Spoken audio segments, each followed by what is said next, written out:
Om Ajnanatimirandasya Jnananjanan Shalakaya Chakshurunmilitam Yena Tasmai Sri Gurave Namaha. Gurave Gurachandraya Radhikaya Tadalaye Krishnaya Krishna Bhaktaya Tadbhaktaya Namo Namaha. Narayanam Gurum Vande Sharanyam Bhakta Bandhavam Gauramanovistam Purnam Radhadasyam Pradayakam Rupanugacharya Varyam Burupamanjari Preshtakam Patita Pavana Karuniyam Yugacharya Narayanam Vancha Kalpatarubhyascha Kripa Sindhubhya Evacha Patitanam Pavanebhyo Vaishnavebhyo Namo Namaha.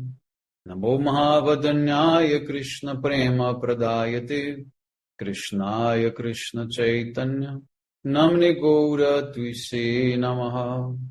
Shama Sundara Shikanda Shekara Izmirahasra Murali Manohara Radhikara Sikamam Kripanide Swapriya Charana Kinkarim Puru Tapta Kanchana Gaurangi Radhe Vrindavaneshwari Vrishabhanusute Devi Pranamami Haripriya Brindai Tulasi Devyai Priyai Keshavascha Krishna Bhakti Prade Devi Sattavatyai Namo Namaha.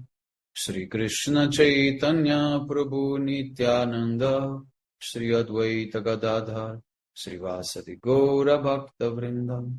Hare Krishna Krishna Krishna Hare Hare Hare Ramo Ramo Ramo Hare Hare.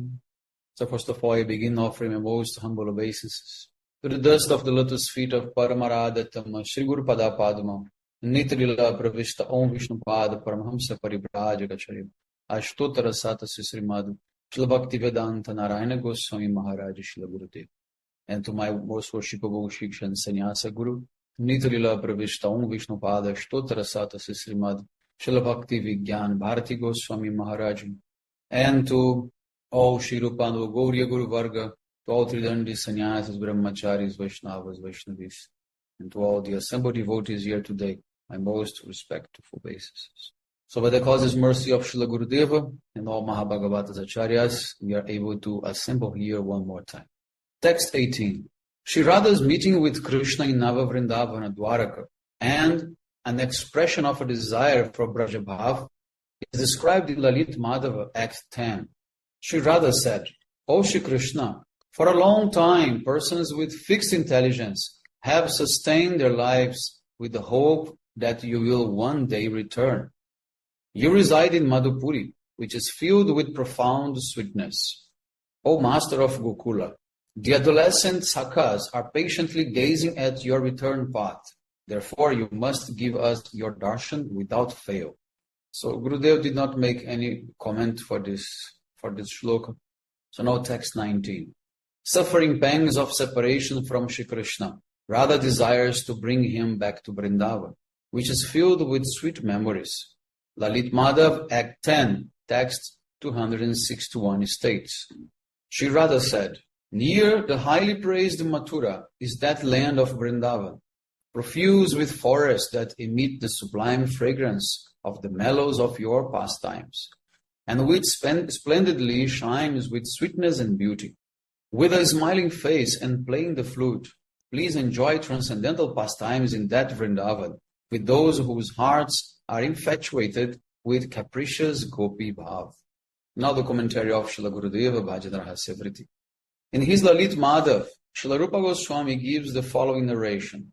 In one kalpa, Shri Radha was so unable to tolerate the affliction of separation from Krishna after he had left for Mathura that she jumped into the Yamuna. Yamuna, the daughter of Suryadev, then took Shri Radha to her father. Suryadev entrusted her to his friend and devotee, Satrajit, who was childless, and told him, her name is Satyabhama. Consider her to be your daughter. Later, upon being instructed by Narad, King Satrajit sent Satyabhama to Shri Krishna's inner quarters in Dwaraka. The wife of Surya, Samja, was the daughter of Vishwakarma. Through her father, Samgya had previously created the captivating Navavrindavan for Satyabhama in Dwaraka. Because Radharani wanted to make this Navavrindavan, then in the form of Satyabhama, she accomplished that. Rukmini, Shri Krishna's principal queen, kept the extraordinarily charming and beautiful Satyabhama hidden in Navavrindavan so that Krishna would not see her. In due course, however, Satyabhama did meet with Krishna. And the secret that Satyabhama is actually Radha and Rukmini is actually Chandravali was revealed. So, thereafter, Rukmini arranged for Satyabhama's marriage to Shri Krishna.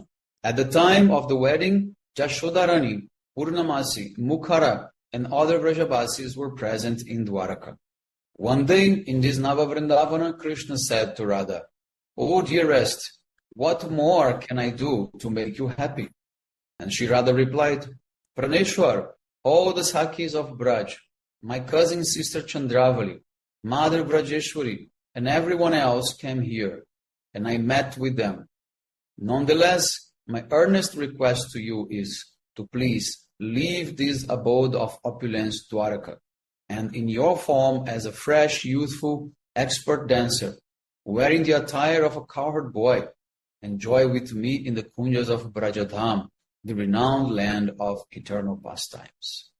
So in this way, Radharani, she is making this beautiful pastime of committing suicide in Vrindavan, giving up her body, becoming the daughter of Satrajit, and reborning as Satyabhama, and then sent to Dwaraka, and there inspiring the creation of Navavrindavana. And then when Krishna comes, then by that influence of Navavrindavan, then she convinces him to come back to the original Vrindavan. Now verse 20. Anguished that their blinking prevented them from seeing Shri Krishna when they were taking his darshan, the gopis cursed the person who created eyelids. Srimad Bhagavatam 10.82-39 describes this condition of the gopis at their meeting with Krishna in Kurukshetra.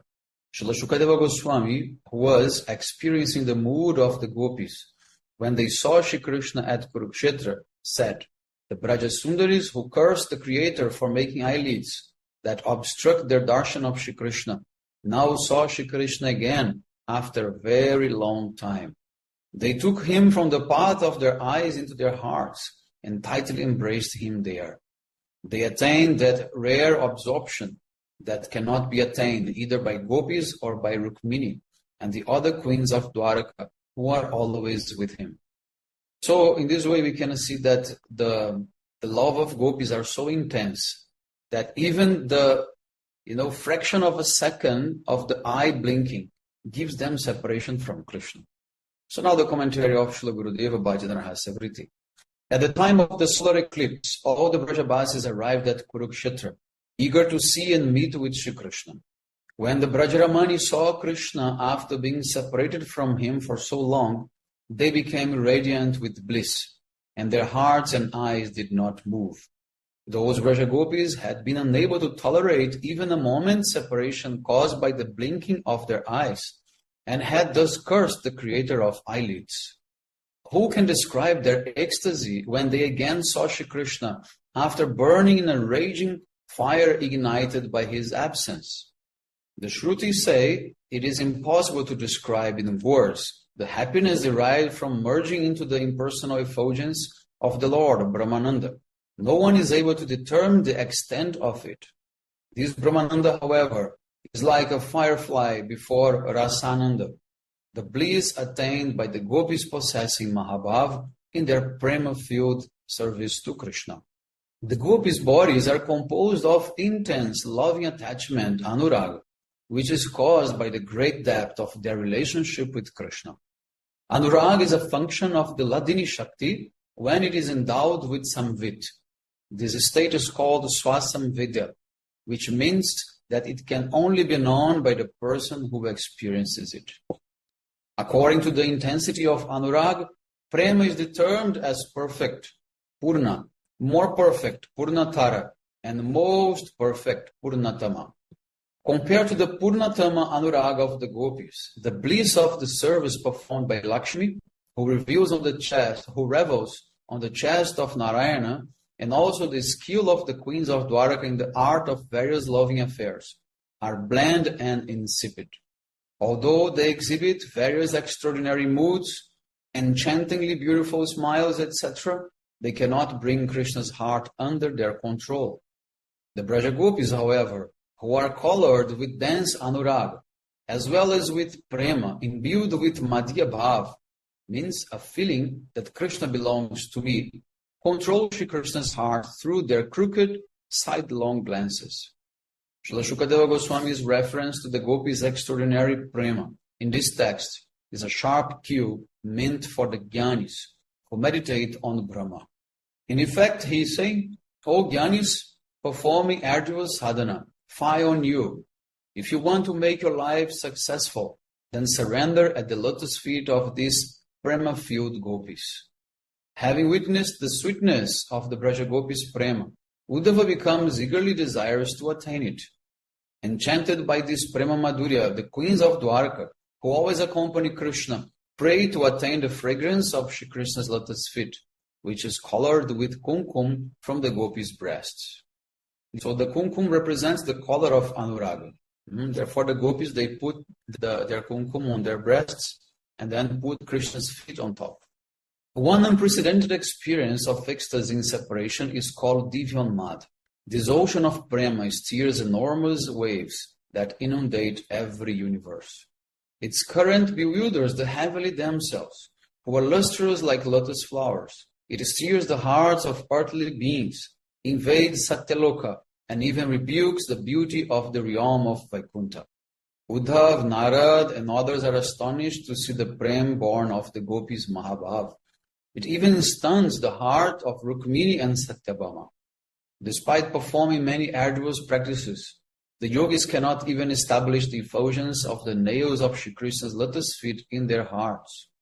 The gopis, however, very easily and directly adorn their breasts with the lotus feet of youthful Krishna, who is the essence of all beauty and luster, and thus they pacify his fire of lust. Blessed are these masterful gopis. So in this way, in his commentary, Gurudev, he is comparing the love of the gopis first with the love of all other associates, like queens of Dwaraka, means heavenly themselves, and others.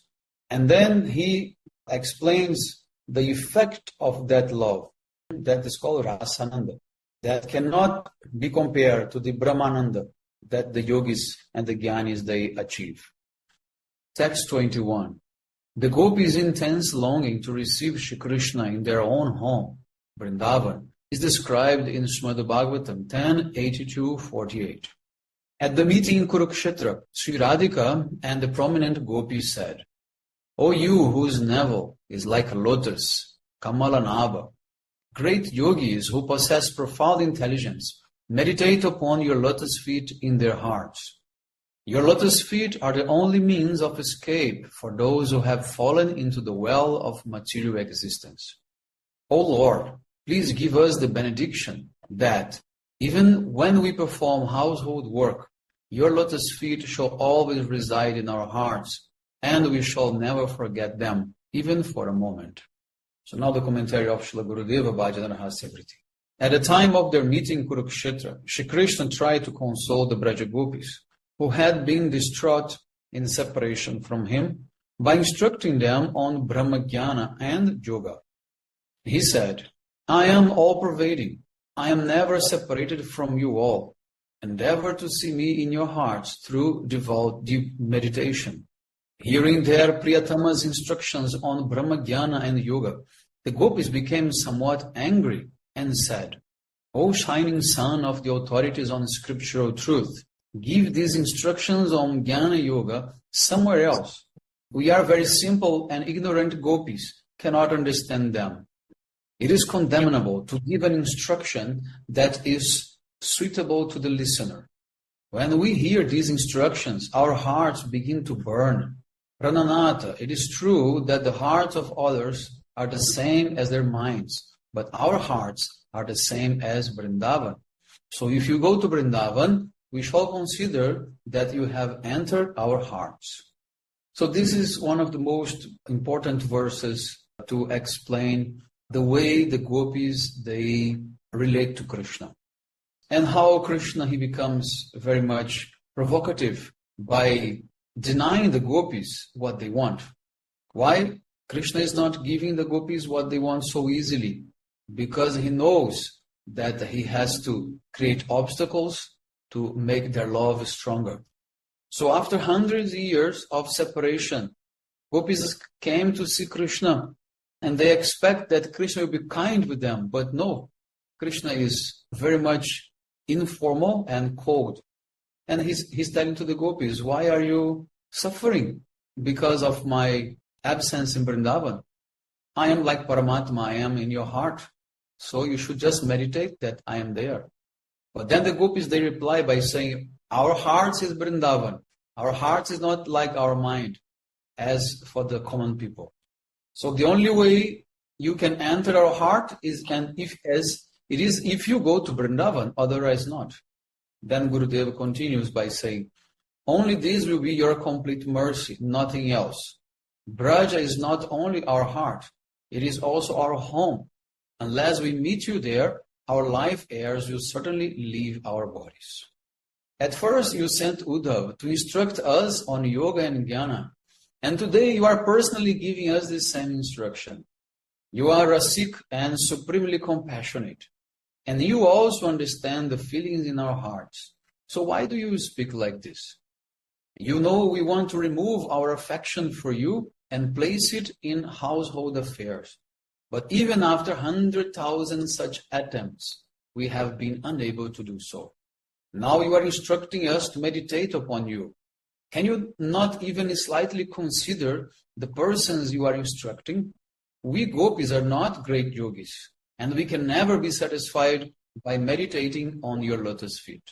Hearing you talk like this makes us very angry. Oh, Simpato, where is the possibility of a well of material existence and the desire for deliverance from it, for those who cannot even recall their own bodies? We are always drowning in the deep waters of separation from you, where the crocodiles of lust swallow us. O Prananath, please save us. O wealth of our lives, have you forgotten Vrindavan, Govardhan, the banks of Yamuna, the Rasa Lila, and other pastimes that took place in the Kunjas? It is surprising that you have forgotten the Sakhas, your parents, and all the other Brajavasis. It is our misfortune. We are not unhappy for ourselves. We are unhappy for Brajeshwari Jashoda Maya. It tears our hearts apart to see her so forlorn. We may or may not have a relationship with you, but you are related to Yashoda Maya by blood, as your body is made of her blood. You may forget that relationship, but it cannot be removed. Whether you come to Vrindavan or not, it is up to you. But why have you kept the Brajavasis alive? Is it just to make them suffer again and again? Yes. If you want to keep them alive, then quickly come to Vrindavan. This royal attire of yours, the elephants and horses, your association with the officers of the king here, and this foreign land do not slightly befit the Brajavasis. Although we are unable to abandon Vrindavan, we could not remain alive without seeing you. You are the life of Braja, the wealth of Brajaraja's life, and also the very life of our existence. Quickly return to Vrindavan and protect the lives of everyone. So it shows that gopis are not concerned actually about themselves. They are first of all concerned about Krishna's own welfare, and secondly about the Brajavasis' welfare. Because they tell Krishna directly that you are not happy here. The queens of Dwarka cannot make you happy as we make. So the best thing that you must do for your own happiness is to return to Vrindavan. Otherwise, you should allow the Brajavasis to die, because they are actually not dying because of you. So in this way, gopis are expressing their feelings of separation to Krishna. Now text 22. Srimad Bhagavatam 10.82.40. describes Shri Krishna's conversation with the gopis that occurred in a solitary place. When Shri Krishna saw the gopis had attained oneness, tatatmya, with him, he went with them to a secluded place. After embracing them to his heart and inquiring about their well-being, he laughed and spoke as follows. Now the commentary of Srila Gurudeva, Bhajana Rahasya. When Shri Krishna heard Shri Radha's anguished talks of separation, he remembered his unlimited, honest love for the Brajavasis and became very restless. Considering himself indebted to them, he began to console them by addressing Shri Radha. O most beloved, accept the following as truth. Remembering you, I burn day and night in the fire of separation. No one knows the extent of my unbearable pain. The Brajavasis, my parents, and the Sakas are my very life, and among them the gopis are directly my life, and you are the life of my life. What more can I say? I am always subservient to your unconditional love. Misfortune is very strong, and no one can prevent it. This misfortune has separated me from you, keeping me in a distant country. It is true that the beloved cannot remain alive without the association of the lover, and that the lover cannot live without the beloved. But neither dies, because each thinks, if I die, his condition of separation will be the same as mine. The faithful beloved and the truly affectionate lover think of each other's welfare, even in separation.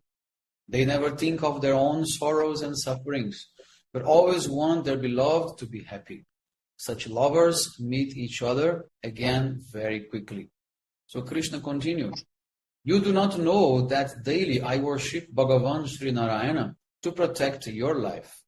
By his power, I come to Vrindavan from this distant country every day to meet with you and engage in so many alliances with you.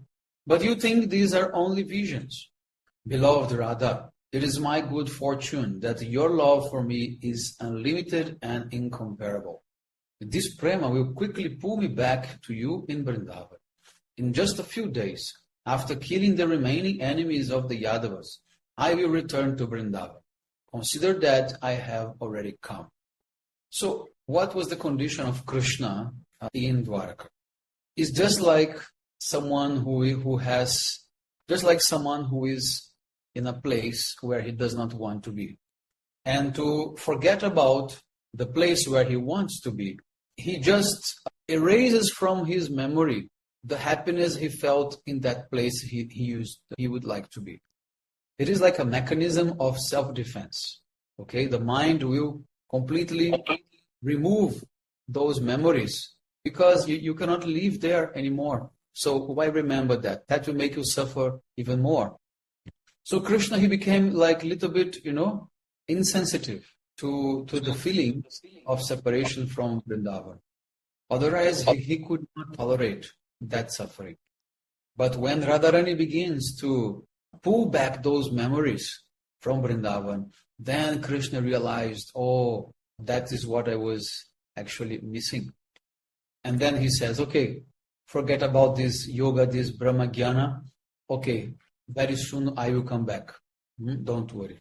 So in this way, Krishna, time to time, he was actually reviving those memories. And he had deep separations from Vrindavan as well. But because he couldn't leave Dwarka due to so many responsibilities, then he was forced to just put aside those memories of Vrindavan to be able to carry on his daily life. So now text 23. Shri Krishna spoke the following words to give the gopis consolation. Srimad Bhagavatam 10:82-44. Sakis, it is greatly fortunate that you have developed prema for me, by which one can attain me. Loving devotional service unto me qualifies living entities to attain my supremely blissful eternal abode.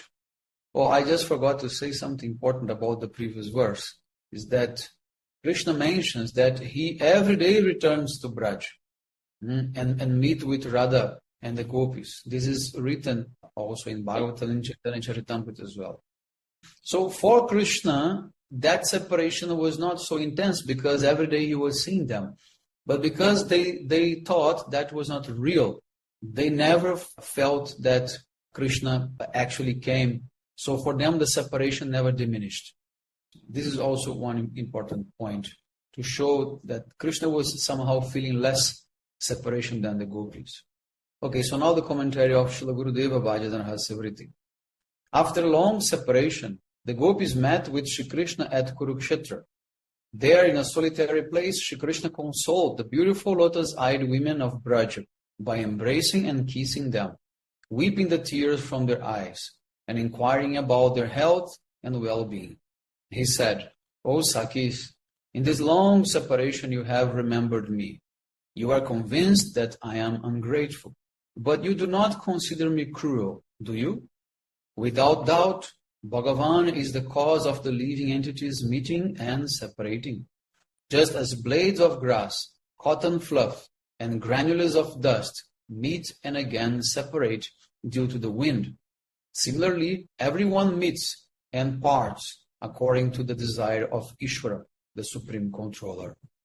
If you say that I am that Ishvara who arranges meeting and separation, then there is no reason for your sorrow, because by good fortune you have achieved that prema by which I can be attained.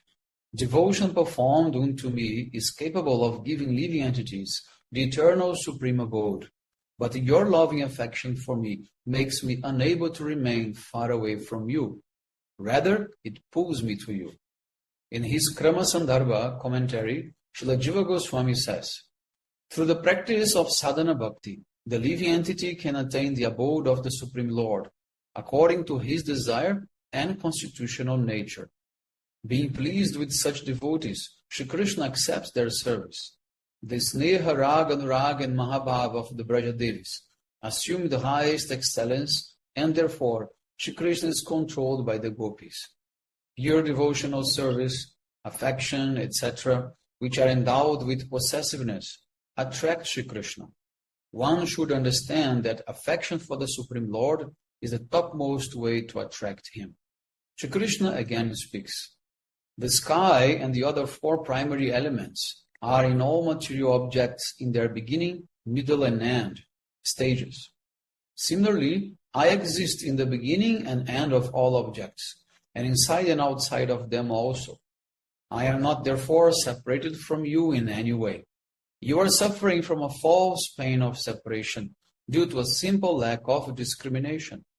Your bodies and life airs are all situated in my Swarupa. Try to realize this truth in your hearts, and in your hearts meditate as yogis do. Then your pain of separation will be removed." Upon hearing this spiritual teaching from the lotus mouth of their Pranavallabha Shri Krishna, the gopis began to speak, their lips quivering in anger born of affection.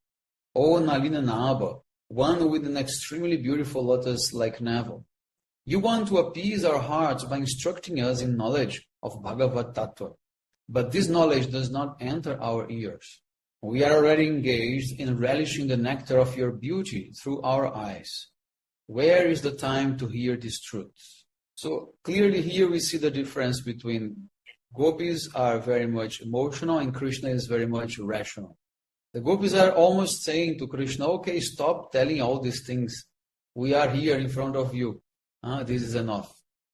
Don't waste our time more than it was already wasted, and just, enjoy with us." Or by use of the word Nalinanabha, the Brajadevis insinuate, "O Krishna, a lotus has grown from your navel. This is a good thing, but just as the root of the lotus is connected with the water and mud, your intelligence has also become soiled. Please give these instructions to ignorant persons only, not to us. Does one give animal food to human beings? Now you are claiming yourself to be Bhagavan. If the Brajabasis hear this, you will become a laughing stock. Please give this Jnana Yoga to profoundly intelligent yogis, endowed with Tattva Jnana, who are unable to meditate on your feet." Or the gopis, they also would mean to say reproachfully, "O Krishna, we have heard from Purnamasi that Brahma was born from the lotus emanating from your navel. By the association of that Jnani, Brahma, your intelligence has also greatly decreased. A person develops the qualities of the company he keeps, just as a crystal reflects the color of those objects that are brought into its proximity. This is quoted from Bhaktirasamrita Sindhu 1-2 through 129. Or another meaning, that the gopis are angrily saying, O Krishna, only great yogis endowed with profound intelligence are capable of meditating on your lotus feet. We are ignorant cowherd girls with restless minds, and it is impossible for us to meditate on your lotus feet. Or the gopis reveal the inner feelings of their hearts to Shri Krishna. O Krishna, what to speak of meditating on your lotus feet? Now the mere memory of them distresses us. We fear placing your lotus feet, which are softer than a newly blossomed lotus, on our hard breasts. Then Gurudev quotes the verse from Srimad Bhagavatam 10:31-19 that says, Yate sujata charanam buruham staneshu vitasane priyatadi mahikarkashishu tenata vimatasitad vyatatena kimsvit purpadivir brahmatidir bhava ayushana. In Gopi Gita, gopis are saying, O beloved, fearing that your tender lotus feet will be hurt, we carefully place them on our hard breasts. With those very same feet, you wander in the forest. Are your feet not in pain, injured by needle-sharp stones and other sharp objects? You are our very life. Thinking all of this fills our hearts with great distress.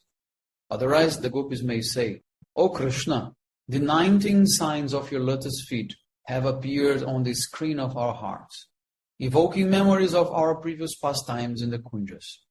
The flag on your lotus feet reminds us of how Sri Radha defeated you in amorous sports, Kadivilas.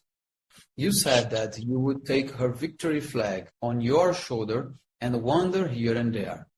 The sign of the goat on your feet reminds us that Sri Radha, who is likened to an elephant driver, brings such an intoxicated elephant as you under her control with the goad of her prema. So you yourself have admitted, Napareham niravajya samyujam. O gopis, I cannot repay you. Otherwise, another meaning is there. The gopis say, you assumed your Mohini form to cheat the demons out of nectar, and then you arrange for the demigods to relish it. Similarly, by instructing the yogis on meditation, you deprive them of the secret love. But we are not like the demon or yogi who is deprived of the confidential secret of Prema Tattva. So here the gopis are actually telling Krishna, we are not foolish. We know that those who have accepted Brahmajnana, they are deprived of Krishna Prema. But we want Krishna Prema. With affectionate anger, the gopis say, O Krishna, you also sent Uddhav to Braj with your collection of Tattvajnana. But instead of alleviating our pain of separation, your message simply increased it. So here we have to understand one thing, that if the gopis say that Krishna's attempt to send Uddhav to diminish the separation, and actually the separation increased, actually this was not a bad job. This was actually Krishna's, strategy, that he wants to increase their happiness to the highest level possible. So Krishna is not foolish. He knows what he's doing. When he is speaking like this to the gopis about Tattvajnana, or when he's sending Uddhav there, he knows exactly what he's doing. So then the gopis, they continue saying, and now you again are giving us that same ridiculous instruction, which is suitable for a child. Brahma and other great yogis can be delivered from this material existence by meditating on your lotus feet, but we have not fallen into the well of material existence. Rather, we have fallen into the ocean of separation from you and cannot even recollect our own bodies. We gave up attachment to our homes for your happiness. How then is it possible for us to have fallen into the well of material existence? Rather, we have fallen into the ocean of separation, and the Timingila fish of lust wants to swallow us. Therefore, O crown jewel of experts in amorous sports, Vidagda Shiromani, do not instruct us on Jnana Yoga. Please just give us the pleasure of your association to deliver us from this ocean of separation. Our hearts run towards Vrindavan, because Vrindavan's trees, creepers, fruits, flowers, and every particle of dust are inseparably studded with memories of you. If your lotus feet appear in Vrindavan, they will also appear in our hearts. Distressed, the Brajadevis say, O Krishna, we have again met with you here at Kurukshetra, and our meeting with you is like a first meeting, but our minds are stolen away by memories of Vrindavan. Here is a Lokaranya, the forest of people, and the uproarious sound of elephants, horses, and chariots. In Vrindavan, there is Pushparanya, a forest of flowers, where only the sweet sounds of the bumblebees and cuckoos are heard. Vrindavan is very pleasant and filled with music and song. It resounds with the sweet sounds of shukas, saris, peacocks, and cuckoos. Here in Kurukshetra, you are dressed in a royal attire and are accompanied by Kshatriya's warriors who are adorned with the varieties of weapons. In Vrindavan, however, where you wore the attire of a gopa, you held a beautiful flute to your lips. On your head was a peacock feather crown. On your ears were earrings made from the buds of champa flowers, and you were decorated with creepers, leaves, and minerals like gairika, like this red ochre. Shri Radha says, O lotus-eyed one, the hearts of others are not different from their minds, and they are unable to separate their hearts from their minds. But my mind is Vrindavan. They are one. There is no difference between them. Being Vrindavan, my mind in the playground is the playground of my Pranakanta. Previously, as the topmost connoisseur of mellows, Rasikendra Shiromani, you performed playful pastimes, filled with the sweetness of rasa with mid-air. My mind is eager to meet you again in that Vrindavan. In Chaitanya Charitamrita Madhya Lila 13:138 says, Radharani said, Prananath, hear my submission. My home is Vrindavan, and I wish to have your association there. If not, it will be very difficult for me to attain my life. So very beautifully, Gurudev is describing what is the real mood of Radharani towards Krishna. She is always thinking on Krishna's happiness, not in her own happiness. So text 24. Pastimes during the first part of the night, Pradosha Lila, are described in Govinda Lilamrita 21:1. I remember Shri Radha at dusk, her dear Sakis dressing her in white garments or dark, in accordance with the lunar fortnight. Accompanied by her messengers, she leaves for her Abhisar with Shri Krishna in a Vrindavana Kunja, as per Vrindadevi's indication. I also remember Shri Krishna at that time, sitting in the assembly of Gopas, being entertained by their cleverness in various games. His doting mother takes him from there to his bedchamber, and from there he proceeds to the solitary kunja to meet Srimati Radhika. So Krishna, he finished his meal, that is discussed in the previous chapter.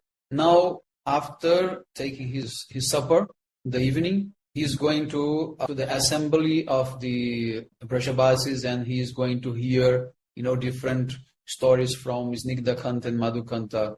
Also, some different types of arts and presentations, music, that is going to happen at that time. Then, after some time, his mother will take him and put him to sleep in his room. When everyone is asleep, everything is quiet, in the middle of the night, Krishna, he will wake up and he will leave the house and meet with Radha in the solitary place. So now the commentary of Srila Gurudeva Bhajana Rahasya. In accordance with Sri Vrinda Devi's indication, Srimati Radhika goes to a Kali Kunja on the bank of the Yamuna for her Abhishara with Krishna, bringing a few faithful maidservants or some Priyanarma Sakis with her. These most beloved Sakis dress Kishori in black cloth on dark nights and in white on moonlit nights.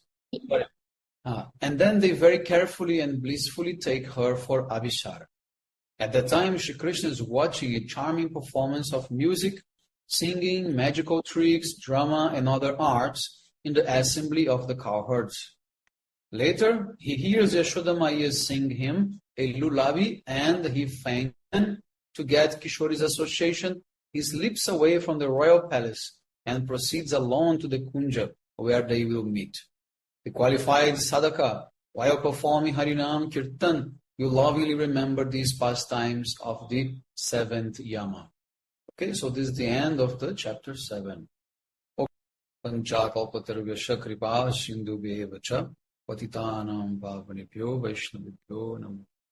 Hare Krishna.